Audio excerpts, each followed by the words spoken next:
Napoleon Solo comes from, well, his father was an Irish janitor in America, and he went over to the UK and sort of snuck his way into European high society and sort of fell in love with it and lived in that world for a while. And then he got into the black market and he was dealing antiques in the black market, and he became very, very good at it. And so good, in fact, that no one could catch him. And he sort of took pride in the fact that he was this master of evasion. And the CIA desperately tried to catch him and eventually was given up by a jealous mistress. And the CIA, not the CIA, the police, or Interpol, so whatever, International Police Force. And the CIA then jumped in and said, instead of going to jail, how about you work for us? Because you're clearly good at what you do. And it wasn't much of a question, it was more of an ultimatum. And so he was forced to do this, and this is how he ends up working for the CIA, very reluctantly. But for him, it's certainly better than being in jail, because it means he can still skim money off the top and wear nice suits and wear nice shoes and ties and stuff. Introduction to Napoleon in this movie is him crossing the wall in Berlin.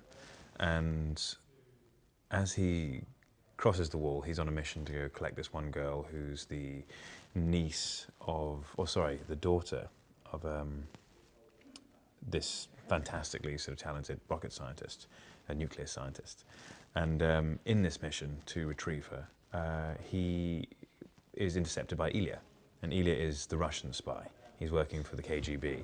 And he is quite happy to kill me, but he wants to keep Gabby alive. And that's our first initial meeting, which is followed shortly by us being introduced by our separate bosses. And he proceeds to kick the living daylights out of me. We end up meeting these two wonderful characters in Alexander Vinciguerra and Victoria Vinciguerra, played by Luca Calvani and Elizabeth Debicki. And they do a wonderful job in playing these characters. They're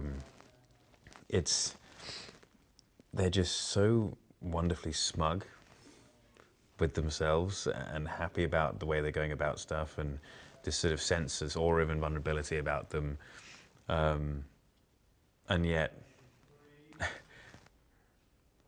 so obviously and wonderfully flawed at the same time to the outside viewer. He makes fantastic movies, and he's very unique in his movie making. And the story is very cool, as you say. Sort of, it's got that Cold War genre, which is always interesting to watch. It's a Guy Ritchie movie. What other reason do you need? We did some swimming stuff, did some driving stuff. Good old Army's very handy on a motorbike, and was launching himself out a window yesterday. We're both physical people, so we enjoy to do it.